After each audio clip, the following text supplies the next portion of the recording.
thanks.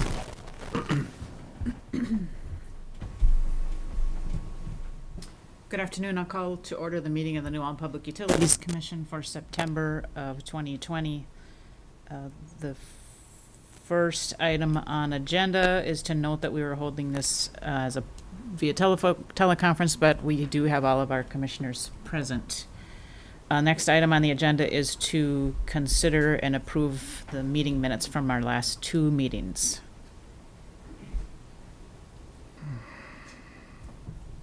I'll make a motion to approve the minutes of August 25th regular meeting and September 14th, 2020 special meeting.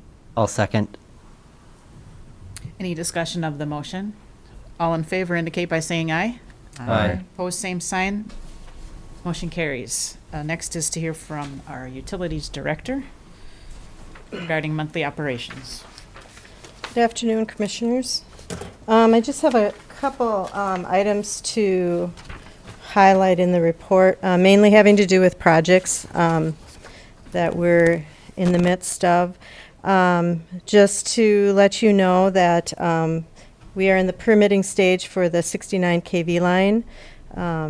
That's the transmission line that we're working through. The Elliott overhaul is complete, and that has been closed out.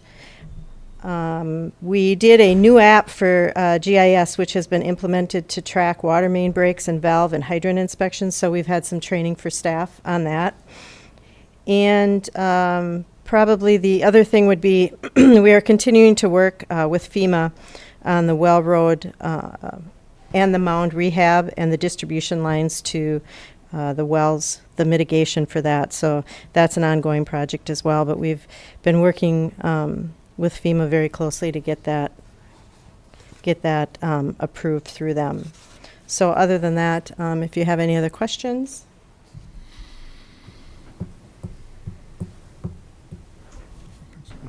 I'll offer the motion to receive and order file the report regarding monthly utility operations. Second. Any discussion of that motion? All in favor indicate by saying aye. Aye. Aye. Opposed, same sign. Motion carries. Our employee of the month is Kevin Mathowitz. You want to give us a little bit of background on why he's our employee of the month? Sure. Kevin Mathowitz, he's our lead heavy equipment operator and welder in the water department. He is employee of the month for August 2020. Kevin has been employed by the public utilities since October 2015. And Kevin comes with a construction background and is a skilled heavy equipment operator, with many years of experience. This is invaluable to the water and steam department. He can be counted on to come to work ready to dig. Kevin holds a Minnesota Class C water operator certificate and has been working inside the water treatment plant as well. He is an employee who likes to joke with other employees and thus improves the work environment. So congratulations to Kevin Mathowitz. All right, thank you, Kevin. I'll make the motion to recognize Kevin Mathowitz, lead heavy equipment operator welder in the water department, as employee of the month for August of 2020. I'll second. Any further discussion on that motion? All in favor of recognizing Kevin Mathowitz as employee of the month indicate by saying aye. Aye. Opposed, same sign. Motion carries. Move on to old business, and we have a report from Dan, our engineer, right, on the integrated resource planning study from Black and Veatch. Good afternoon. See. Yeah, as you can see, this is the integrated resource plan study report. This was started all the way back in, there you go, 2017. In December it was approved. Black and Veatch was selected at that time out of 4 potential consultants. But due to staff turnover by ourselves and Black and Veatch, it led to some significant delays. And this report was actually supposed to be given to everybody in March. They were scheduled and had their tickets, and well, COVID decided to put an end to that timeline. So here's the general process and the way they looked at it. They have an overview of the IRP process. Existing resources, that's evaluating our facilities, both the power plant and the combustion turbines. Then they did load forecasting on what we will need in the future with price projections. And then they went through several different resource options. It's about half a dozen of them that we went through. And then they did their modeling and came up with some conclusions and recommendations. Okay, so the overview, and some of these slides are straight from Sergeant Lundy, or Black and Veatch, I'm sorry. Too many consultants I'm working with. So I should give them credit for it. Like, this is one of their slides right here. This was their key objectives or the key components they wanted to look at as they're going through this. Number one is always staying reliable for your customer at the most cost-effective method we can do that, and then finding the suitable solution for New Ulm. And this is kind of some of the, I guess you call this a flow diagram, the things they would looked at, both to determine our objectives, update the system model, start and assessing our current system, do some planning and framework and assess some risks, and then come up with their options and what's their recommendations and what it's going to cost us. Now, the existing options or existing condition that should be, they came in, looked at our assets, and this is straight out of their PowerPoint again. They actually said the equipment was in very good shape and very well maintained for something of its vintage. Maintenance performed on the boilers is typical what you expect for these units. So again, this is kind of an important fact. Due to the limited runtime, they could run for quite a while yet as they are currently configured. So the plant, for all its drawbacks, is in very good health and shouldn't need major improvements. No, that's why I stressed major. I was just gonna maybe clarify what you're saying. Our stuff is kind of old, but we don't use it very much, so it's likely to still last a long time. There's no emergency to go building a new boiler plant or anything like that. And then again, in the next slide, you're gonna see we've already done several projects since they assessed this. They assessed this, I think, right away in December of 17, if I remember right. But again, it's not run very much because of the heat rates. It's not competitive with modern technology. So that's, we use it as a steam plant capacity and to serve our needs. So that's why it's not run a lot. And since they visited, we've done a SCADA upgrade for our management of our electrical system. Like we just got done mentioning, in the last 6 months, we did the boiler 4 controls upgrade and the Elliott steam overhaul. And we've added VFDs just to be more efficient for both the ID and FD fans for boiler 4. So again, while this study was going on, we're still doing improvements, trying to get the plant as efficient as we can. Now, load forecast. This was an interesting component to go back and forth with on them. This is all the things that they took into consideration, and some of them are, they have things like dummy variables and stuff, trying to make things fit for their economic model. All this being said, they came back with our load is going to remain relatively flat over the next 20 years. And now we drive around town, we can see there's houses being built all over the place. Well, this new load growth is relatively flat. The new homes are so efficient with the greater efficiency, and we're putting VFDs on everything we can find, or LEDs like in our street lights. Mm-hmm. And the wattage is dropping all the time, but still maintaining the same light. So it kind of makes sense through efficiency. I'm sure there will be a break point at some point, but nobody can find that yet. We're still getting more and more efficient. And industrially, there's always people coming and asking for rebates for industrial and commercial customers to make their process more efficient. So there again, we're keeping it flat. Now the demand, as in when everybody comes in and turns things on, this slide looks like we're going to have huge growth in demand. But if you really look at the scale, you're going from 48.5 megawatts through their model to about 50 and a quarter. So it's not that many megawatts you're really adding. It does calculate out to be about a 4.1% over the 20 years, which It seems a little optimistic when on the last slide, we just told you it's going to be fairly flat.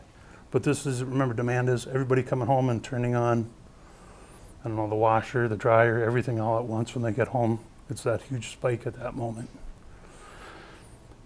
And then, like I just said, well, that's the usage patterns of the customers.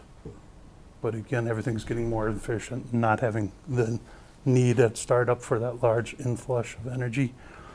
So I guess I kind of think it is optimistic. So, price projections. Now this one is a huge debate, and you'll notice this study, they were supposed to be done in 18. So you notice we have 19 and 20 already are in, which is kind of interesting because you see they're calling out for $4 natural gas and fuel oil being all the way up at, what's it, about $12.50. And energy-wise, they're looking at, for on-peak energy, I suppose that's about $40 and call it $25 for off-peak. This graph here, which is the capacity, which what we're selling off our plant, I find a little bit surprising.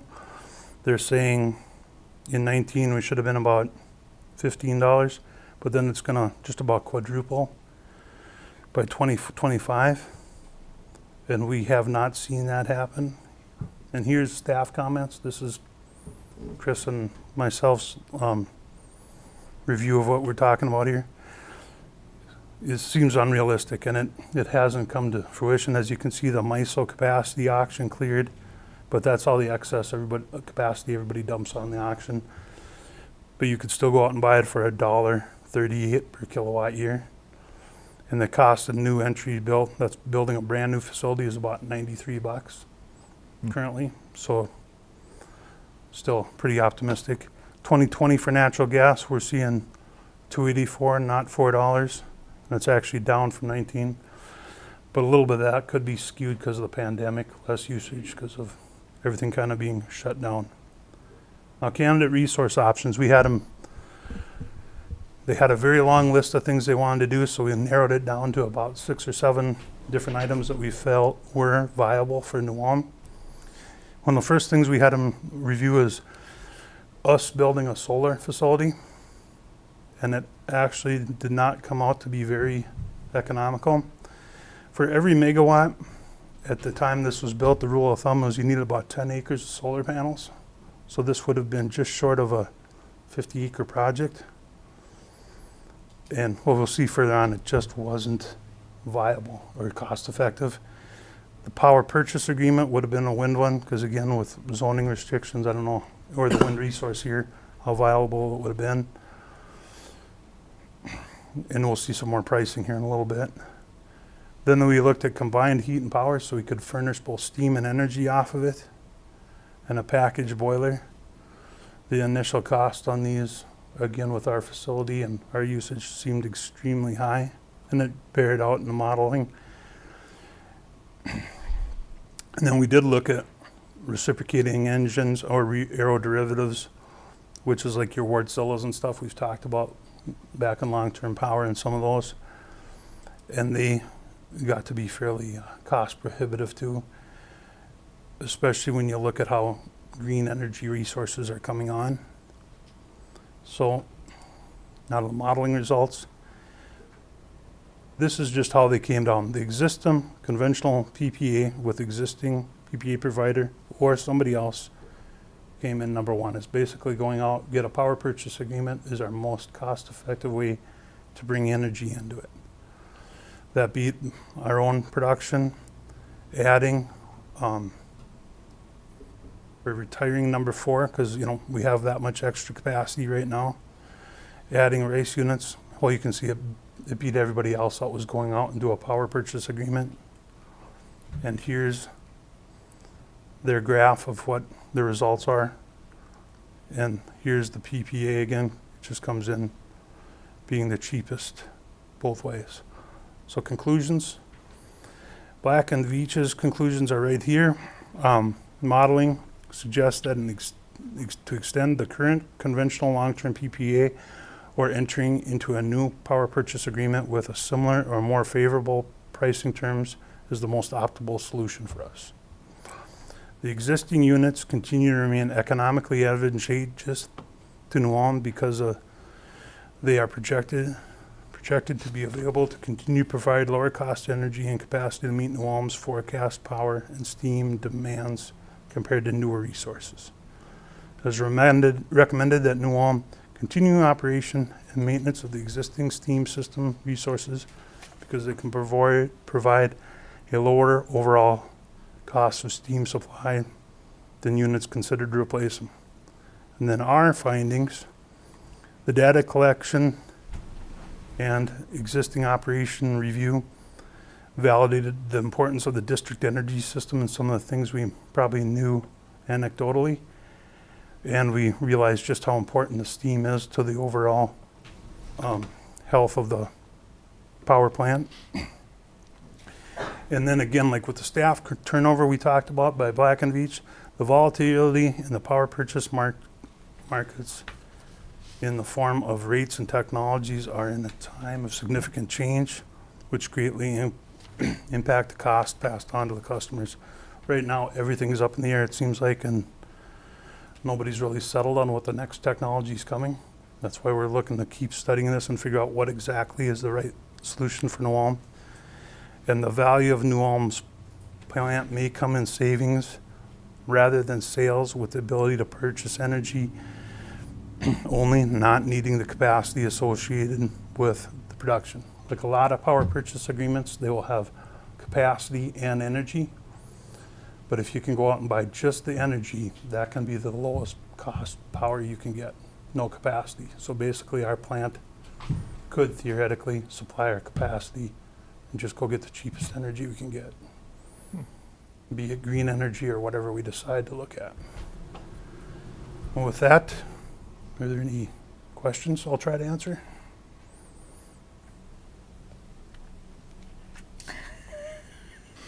Nope, I think I got it. Can you maybe just give us we're working on a long-term plan, right? Yep. As a commission, as an agency. This is a study that's gonna go into that process. This was like a first step. Yeah, okay. And there's more things to come. And the problem is like when you look at the numbers that they had, they're 2 years old. Right. And you look at what has changed today, it's like, it's only 2 years and all kinds of things have changed significantly, you know? Mm-hmm. As we drive around locally, how many solar farms do you see that nobody even talked about them 5 years ago? Right. Just as you drive through the countryside. So they describe an integrated resource plan, which is kind of what I suppose that's the other name for our long-term plan.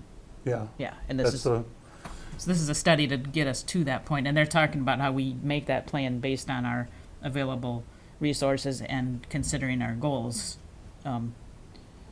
as a community. So that's part of what we would have to do yet as a community is develop those goals, because I know there are people who've talked to us about solar energy and such, and I guess if we and we make, can decide what we want. We're not mandated by a lot of things, right, but certainly we can, what the customer wants or what we want as a commission. right. So if we were under us, if the city mandated that we wanted to be by some certain date, carbon free or something, then we'd have to build that in. Yeah, and you could do that. Yeah. I mean, I'm just saying that's just a step that is yet to come. Those All are goals. details yet to be seen, yeah. And that's why this is so complicated and convoluted. Right. Or- If I could just add Or, excuse something me. about, no, that's fine. Stay up here. I think, Dan and I's thought process on this is, when we started the IRP, I think, both Dan and I feel that it may have been a little premature. Our contract ends with Heartland in 2029, and we have an opt-out requirement 5 years prior. And so in looking at it, you'd probably want to start, looking at where you want to be probably in 2022, 23. Unless, of course, you're going to build something, but that would give you 5 years to build something. With the advent of Heartland coming to us with a contract extension, it kind of changed things a little bit. So I think the way that we're looking at this this process is we have the integrated resource plan, which gives us some data. What basically, like Dan said, what we got out of this report is valuable. You know, we recognize, which we knew, but it was validated by a third party, how important the power plant is, not only just for steam generation, but it's important for the capacity. And the ability that that plant allows us, it gives us flexibility. It gives us flexibility in selling capacity. It gives us flexibility in going out into the market and purchasing power in the MISO market. And so those are kind of indirect assets to the plant that aren't necessarily economic, because obviously we all know that it's much cheaper to purchase energy right now on the MISO market than it is to generate within the plant. And so this particular report gave us one price forecast from one expert, and it gave us this information that we needed with regard to the plant. Now with the extension of Heartland's contract, a couple months ago, we came to you looking to do a energy market study. And so now Dan and I are looking at this as a second component. So we have the integrated resource plan. Now we're going to have the energy market study, which basically came out of the integrated resource plan was you should be looking at purchase power agreements. It's not cost effective for New Ulm to probably put up a wind turbine or to put up a 50-acre solar farm, but it is economical for us to look at potentially a solar contract, natural gas contract, wind contract. And so that's what this energy market study is going to do. So I think what we're looking at is we've got the integrated resource plan, we'll have the market study, and then the thought process potentially having, and by the way, that market study will be coming to you next month. And so potentially looking at having a work study where we can sit down with both of these reports, and maybe we can talk through some of what we see in the future. And it's exactly like what you said, do we want to go with 25% renewable, 50% renewable? Maybe you want 100% renewable. Are we looking at solar? Are we looking at selling capacity? And so all of those are decisions that can be made just to create an outline of what we see the next 20 years to look like.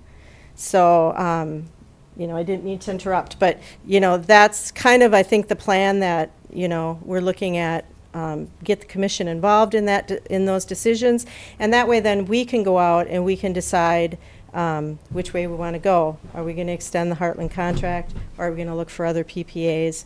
Are we going to go with a joint action agency? Are we going to go and find a project that we can buy into? So those are all decisions I think that are going to be made. They're not going to be made in the next month or so, but, they'll be made over the next probably, 6 months to a year to get a plan in place. And I think it will be helpful if we hear from our community about what people's goals are in terms of energy usage, because that will help us decide what the goals should be for the commission.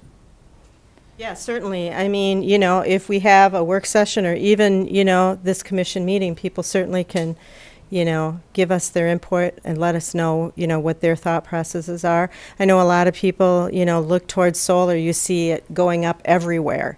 But it's going up through Excel because Excel gets the tax incentives to do that. A municipal doesn't get that. And so, that's information we just need to get out into the public so that they know. But we can still have someone else build it, and we can buy the energy off it, and it still counts as green energy to the New Ulm utilities. So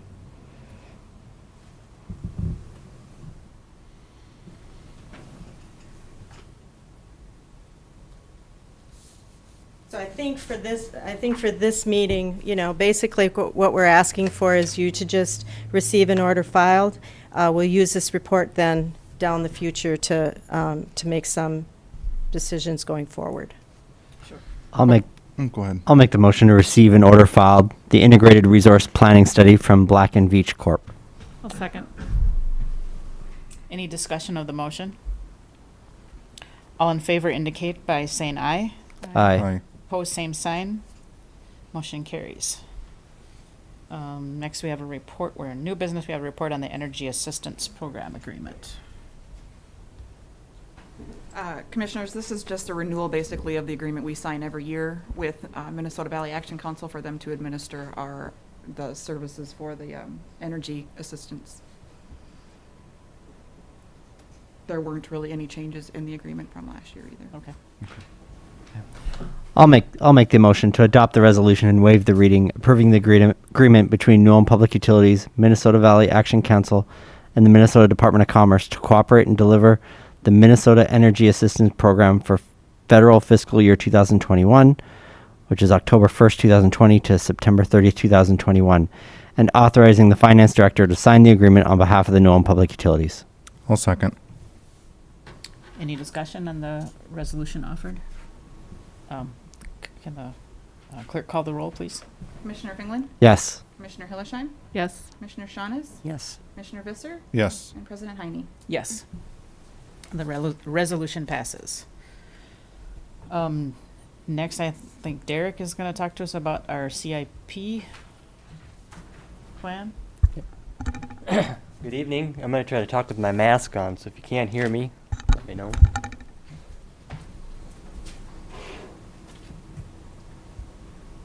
So, there's been lots of changes that I'm going to be asking for tonight regarding our SIP, our Conservation Improvement Program.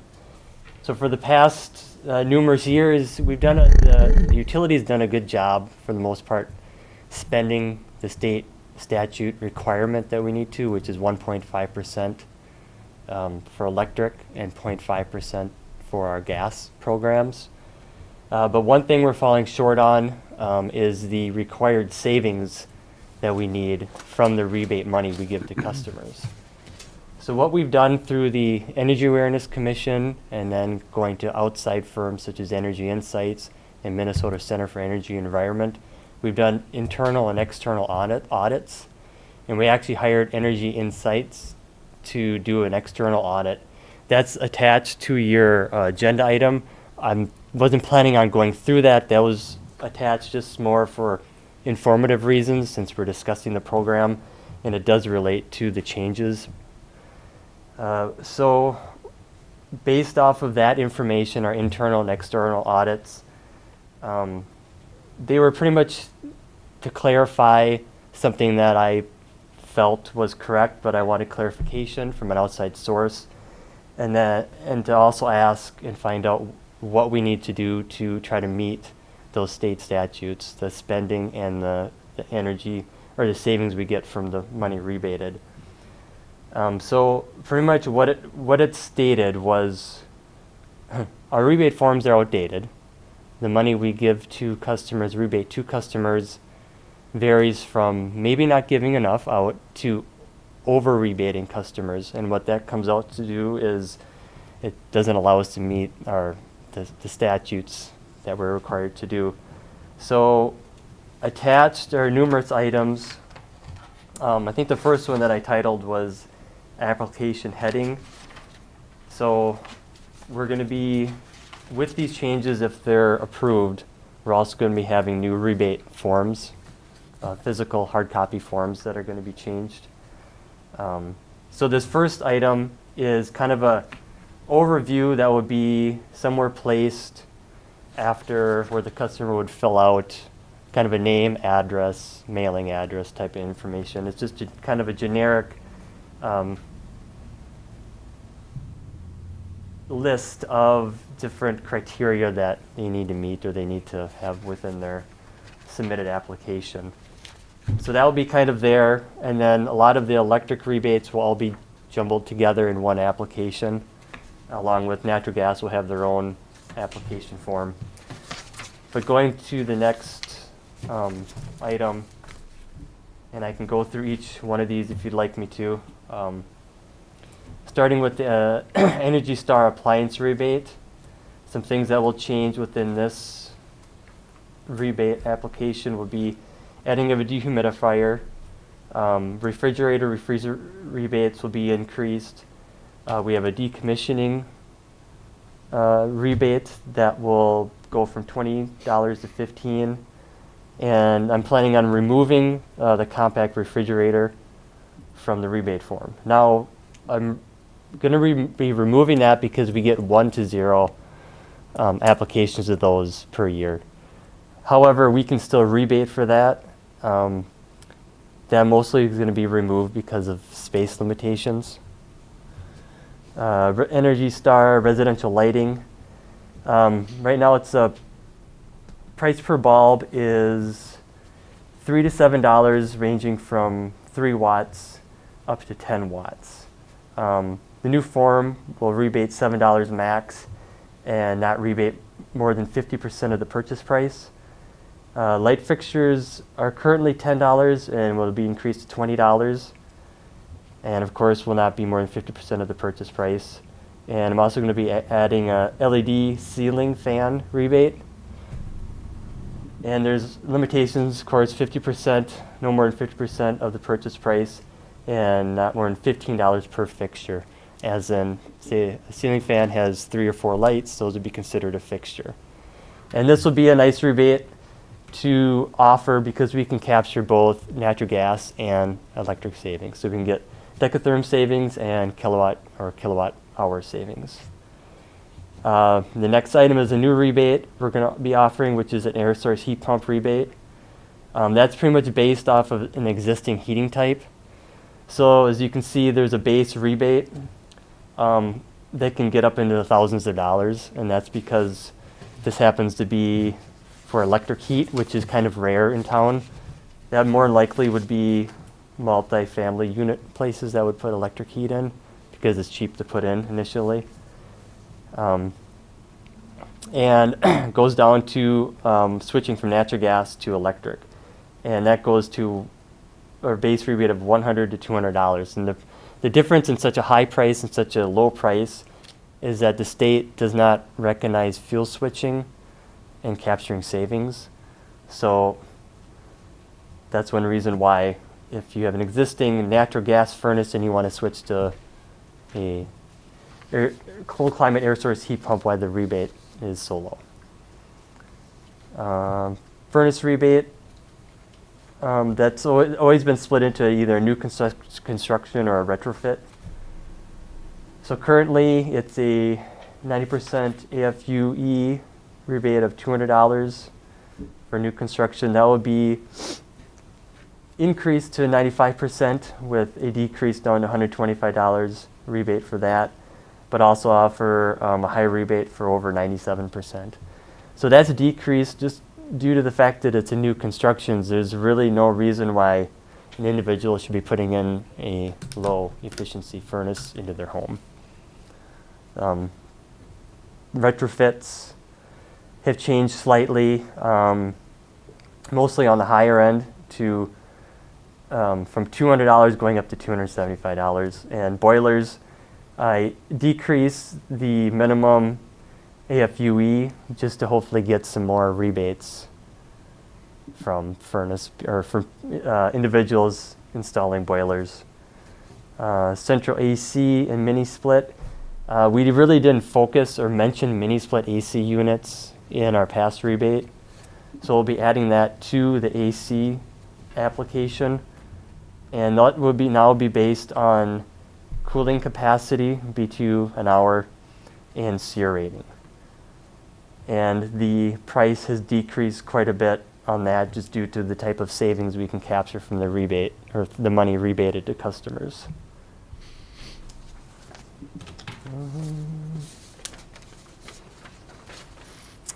Last, water heater. The biggest changes there is our old forms mentioned EF as an efficiency factor.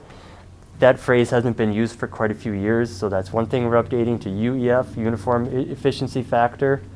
And we'll be splitting those rebates off between storage water heaters and instantaneous water heaters.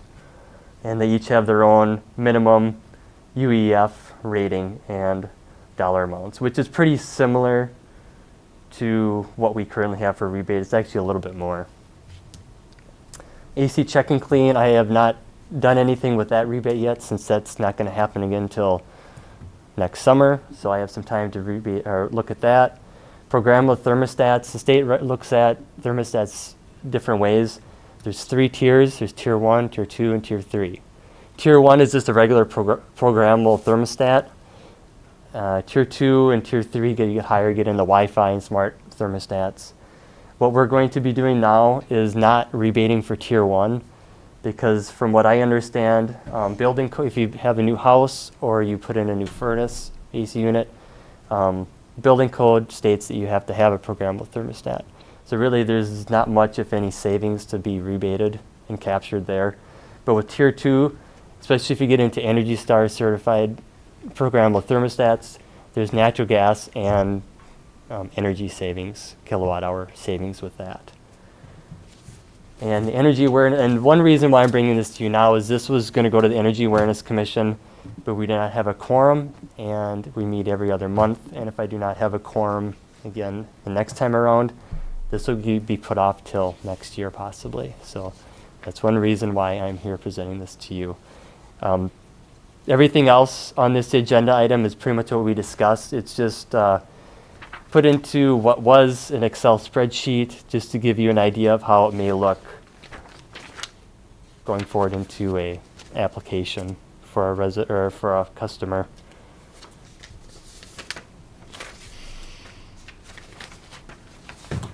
Any questions? So just to recap so that Yep. people understand, the CIP, this is the statute that reference says Yes. we are supposed to be spending money that is supposed to have a return of a savings in energy that we have to produce. Correct. Yeah, and sorry, this is probably my first time this year presenting since you've been commissioner with the pandemic and not have any other agenda items. So as a utility, we're required on the electric side to put 1.5% of our electric revenue into programs. Along with that, we have to also capture 1.5% of savings from the money we rebate to customers. So that 1.5% savings doesn't come, it actually comes from how much we sell. So I have to, like when I budget, I look at what our revenue is, I gather 1.5% of that goes into the programs, and then I have to look at what we've sold. We need to capture savings. 1.5% of that, what we sell, is savings. Sure. from those programs. With natural gas, I believe under the state statute, a natural gas company, in order to have to, by the state statutes, have programs, they have to sell like 1 billion cubic feet of natural gas. So for numerous years, we have not actually sold that much. So we voluntarily have offered these programs. So the last 4 years, we've actually sold more than that, and we're required to now. But with the natural gas, we had to put 0.5% of our gas revenue into programs, but still capture 1.5% of what we've sold. So that's kind of in a nutshell how these programs are here and why they exist. So Makes sense.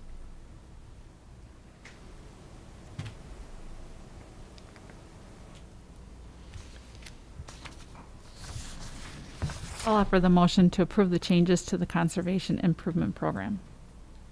Second. Any discussion of the motion? All in favor indicate by saying aye. Aye. Post same sign. Motion carries. And then this is the next item is also with you, Derek? correct. Yep. Okay, for the forms, right? Correct. So it's kind of tied into the programs, obviously. So over the last few years, IT supervisor Nate Barron and I have been in discussions with software developers that kind of focus on the Sept conservation improvement programs. We've talked to at least, I wrote down 4, and I think it is roughly 4 different vendors, and sat through their demos of their software, discussed things with them, concerns and ideas. And the person that we've decided that we'd like to move forward with is OPG 3, and we asked them to submit a statement of work to develop a software platform that will hopefully streamline the overall process within SIP and the handling from the customer submitting the application through my office to the finance department, who would rebate the customer with a manual check. So what we asked them to include in their statement of work, to come up with a way to allow the customers to virtually fill out and then submit the application, a way to streamline the review and approval or denial process for submitted applications, and kind of, again, restating this, but allowing customers to virtually submit the forms. And we would and by that, allowing the customers to do that, I guess I feel, and we feel, that will help decrease the process time. How that would occur, if anybody's ever, you obviously have gone on, filled out an application online, missed something, and it kicks it back, tells you need to, sign it virtually, submit a check, etc. That will be implemented in this software, because even today I received a rebate application and did not have an invoice. So now I'll have to call or write a letter saying I need this, and I have to wait for them or the vendor to submit that. So that will hopefully increase the application process time. Also, I would like them to use the Department of Commerce TRM, Technical Reference Manual, and implement the state-approved equations into the software program to help with my yearly reporting, and then also to have it up to date, up to minute, once that information is put into the software program, to know where I'm at with, say, the savings that I need to know about and the money spent. This is an item that I did budget for next year, but I'm asking for approval tonight to go forward with this so we can get in their line of customers. So once we come up, they can get it started and we can move forward. The estimated project cost is $20,195. We also have the opportunity, once this is complete, they'll go out and see if other utilities want to utilize this, and we can capture credit hours back from them, and that could be up to 40 hours or $7,400. The price compared to other software platforms we looked at, it seems higher at face value, because other companies range from $14,000 to $18,000, but where they get you on the backside is a monthly fee of anywhere from $1,200 to $1,500 a month, and that's yearly. So if you don't like it, you're out that money. This is something that we'll be able to keep, and it also will be able to integrate into another platform that we use that actually they make, Laserfish. So it'll be able to implement with that very nicely. Okay. Any questions? So nothing like this exists today, they have to develop it, is what you're saying? This company is they're starting from scratch. Okay. Where the other companies we looked at have something currently that they maybe sell to other utilities, but they that's why their prices seem high, because they have something established already, and we're paying a lot of money just for them to kind of cater to our needs, which this is what they're doing also, but we get to really play around with it. So would there be any benefit of buying something off the shelf already and saving, looks like 9 weeks plus lead time? Well, that's what I was saying with the monthly fee. With these off-the-shelf companies, we'll have $1,200 to $1,500 a month. Each year we want to use it. Where this $27,000, just over $27,000, is pretty much a one-time fee. We pay for them to create it, and then we get it, and we technically own it. And then we have the personnel to do any changes we need to. And also we have probably other hours that we can bank and get their help and aid with as well. So. Okay. We're fine from a budget standpoint to move it forward. Cash-wise, no issues, right? Yeah, this technically is in the 2021 budget. You'll be Right. seeing it, and so, yeah. I'll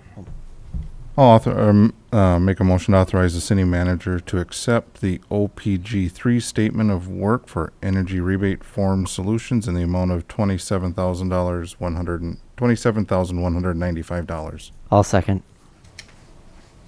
Any discussion of the motion? All in favor indicate by saying aye. Aye. Opposed, same sign. Motion carries. Thank you. Thanks, Derek. Finally, on the agenda, if I'm right, we're up to the claims and estimates for the month. I'll make a motion to consider acceptance of list of claims paid in the amount of $2,805,014.21. I'll second. Any discussion? All in favor indicate by saying aye. Aye. Opposed, same sign.